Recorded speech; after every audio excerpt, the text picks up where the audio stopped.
Welcome to Push to Pass podcast with JP Murray, a discussion about business, racing, sports, and life.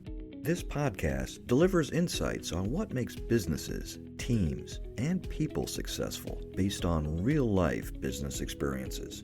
Following a career with America's largest associations, JP Murray founded the Murray Company, one of Washington, D.C.'s most successful consulting firms. The company was acquired successfully and enabled him to launch JP Murray Racing, a business development and sponsorship agency for auto racing teams. Here is JP.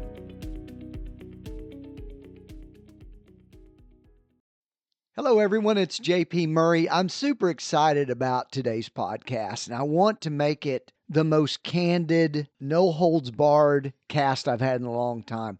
Let me give you kind of the opening hook. What turns a skeptical prospect into a committed sponsor? I'm pulling back the curtain on how we generated over $2 million in racing sponsorship sales in just 6 months. And I'm an independent contractor, right? I'm not embedded in a team. So there's some advantages of being a part of a staff, and there's some advantages of being independent, an independent broker, if you will. One of those is the freedom of doing the things that work well for you and implementing those, and then the team long-term benefits from that. I also want to be radically honest about failures.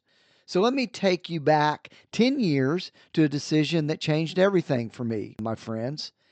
The big risk was I decided that I was going to commit to creating daily content, video, podcasting, articles on LinkedIn, whatever it might be. No matter what, I was going to be generating some kind of thought leadership on a daily basis.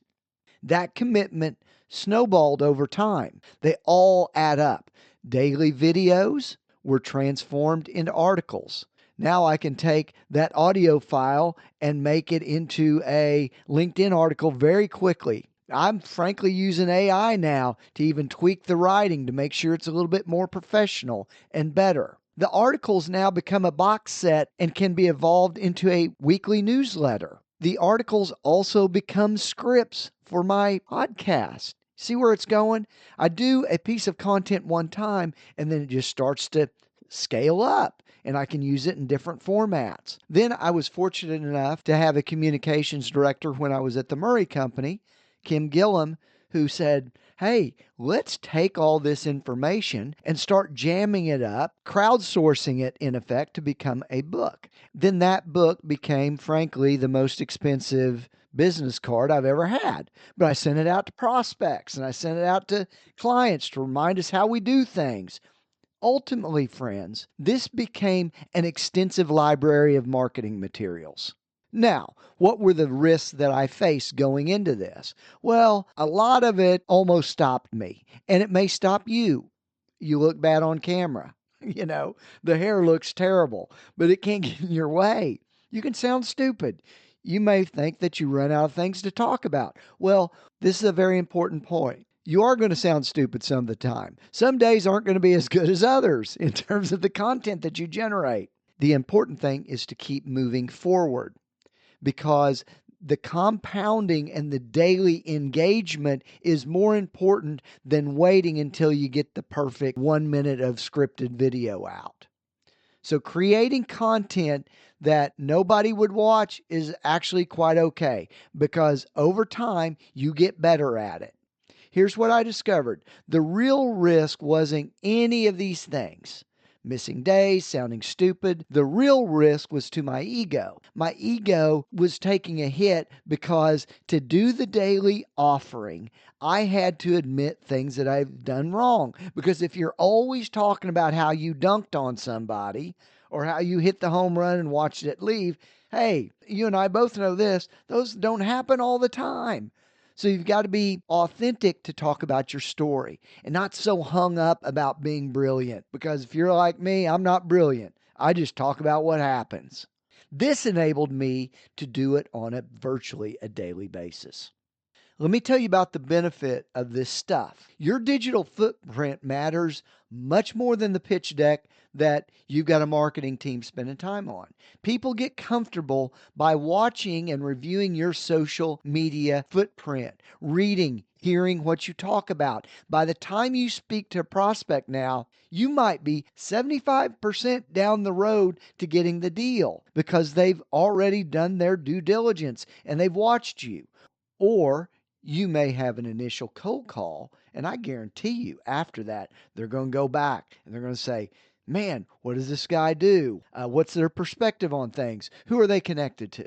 People make decisions based on affiliation and prestige. So they want to see who you're affiliated with. They want to see the types of companies you're involved with. And if they think that that is something that they want to be a part of, they're more likely to do it. How do they do that? Well, they go back and look and see what you've done. And they look at your podcast or they listen to it. So I'm begging you to do this to make your sales easier. Warm and familiar leads. When you have potential customers asking you to clarify a point from one of your podcasts, believe me, baby, you're winning. So my encouragement today is to do this to start making sales easier for you. Build a content ecosystem. Let's call it that. How about a daily video for 60 seconds about what you're going through? Take that and make it a piece of content for LinkedIn. Start to build this content library and then deploying it across all the different social media platforms. Use real examples of how you've had success, how you've converted skeptics, and maybe how you're stuck. The biggest risks are to your ego, not your business. The direct business costs are so low. In fact, I spend less than $500 a year to produce content. And it shows sometimes the production quality is not greatest in the world. Hey, I've got to refer back to my junior high audiovisual aid days at Brinkley Middle School in Hennessy, Oklahoma. So I'm not super at that stuff, but I hope the consistent content creation compounds over time and it works for me. The people that like that stuff and the trust that I build with them become my clients. So they look at your content, they're going to become more trusting of you. They feel like they know you and they're more likely to do business with you. Vulnerability and authenticity are absolutely competitive advantages to this. So document your journey, including your failures. Play the long game and build trust over quick wins. This is about sales, not about putting videos on LinkedIn. So this is my call to action. If you're standing on the edge looking to take a big risk with your brand, I want you to hear what I'm saying and be relevant by putting out information, because what's holding you back? It's not the cost, but what's pushing you forward? The need to grow your business. Share your story. I'm pulling for you, and I can't wait to talk next week on the Push to Pass podcast. Bye-bye, everybody.